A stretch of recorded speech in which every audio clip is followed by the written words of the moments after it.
فرش التراب يضمني.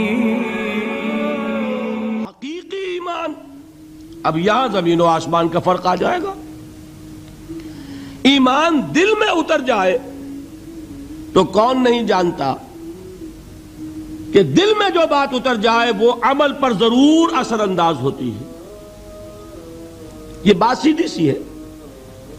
دل میں یقین ہو عمل اس کے مطابق ہوگا. 2 اور 2 4 کی طرح مثالیں دے دوں آپ کو.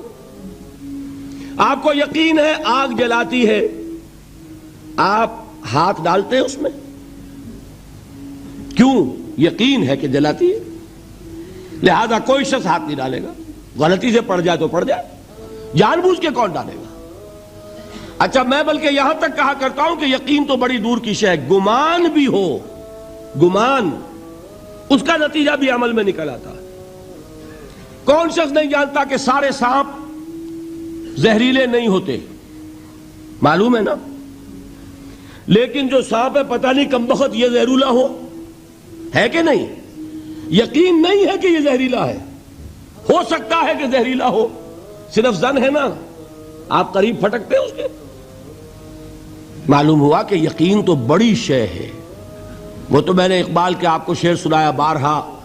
یقین پیدا کرے ناداں یقین سے ہاتھ آتی ہے, وہ درویشی کے جس کے سامنے جھکتی ہے فغفوری. یہ اولیاء اللہ کون تھے؟ صاحب یقین ہی تو تھے, اور کون تھے؟ جن کے سامنے بادشاہ جھکتے تھے. شیخ عبد القدوس گنگوہی رحمت اللہ علیہ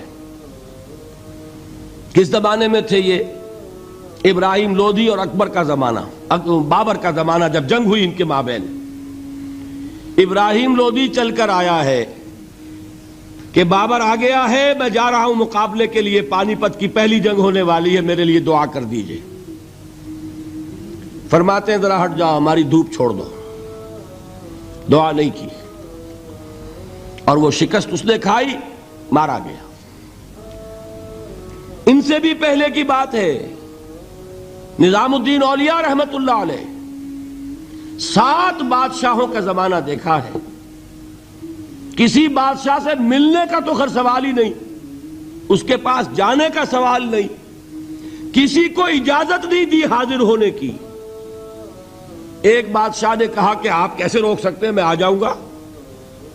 تو جواب یہ لکھوایا ہے کہ درویش نے اپنے گھر کے 2 دروازے رکھے ہوئے ہیں, بادشاہ ایک دروازے سے داخل ہوگا, درویش دوسرے سے نکل جائے گا. بادشاہ چاہتا ہے اذن باریابی. اور سلطان الہند پھر کون ہوا؟ سلطان الہند تو پھر نظام الدین اولیاء ہوئے, جس کی قدم بوسی کے لیے بادشاہ آنا چاہتا ہے اور وہ اجازت نہیں دے رہے. اس لیے ان کا نام ہے سلطان الہند, حضرت نظام الدین اولیاء رحمت اللہ علیہ. تو یہ جان لیجئے. ایک اور کا واقعہ ابو علی قلندر کا. نواب ٹونک نے جاگیر کے لیے ایک وثیقہ بھیج دیا, ہم نے آپ کی خانقاہ کے لیے اتنے گاؤں کی جاگیر لکھ دی. اسی کاغذ کے پشت پر ایک شعر لکھا, ما آبروئے فقر و قناعت نباختیم, با میر خان بگوئے کہ روزی مقدر است.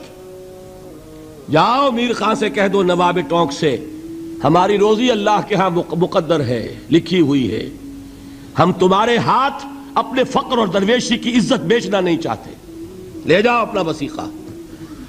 کون تھے یہ؟ صاحب یقین. یقین پیدا کرے ناداں یقین سے ہاتھ آتی ہے, وہ درویشی کہ جس کے سامنے جھکتی ہے فغفوری.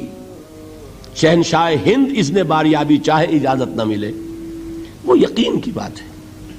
آپ سوچئے یقین پیدا ہو جائے تو کیا ہوگا.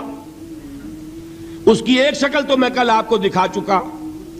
توکل ہوگا, راضی برضا ہوں گے, خوف نہیں ہوگا, حزن نہیں ہوگا, ڈر کاہے کا, میرا محافظ میرا رب.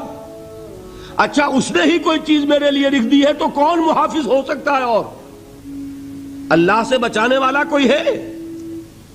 اور ہم اللہ کی طرف سے مقرر کردہ کسی چیز سے بھاگیں گے کیا؟ وہ تو ہمارا محبوب ہے, محبوب کی رضا اسی میں ہے. حاضر ہیں ہم, نہ شود نصیب دشمن کے شود ہلاک تیغت، سری دوستاں سلامت کے تو خنجر آزمائی. هي الحلقات تحفظني بآيات من القرآن، هي الحلقات تملأني بحب المصطفى العدنان، هي الحلقات تحفظني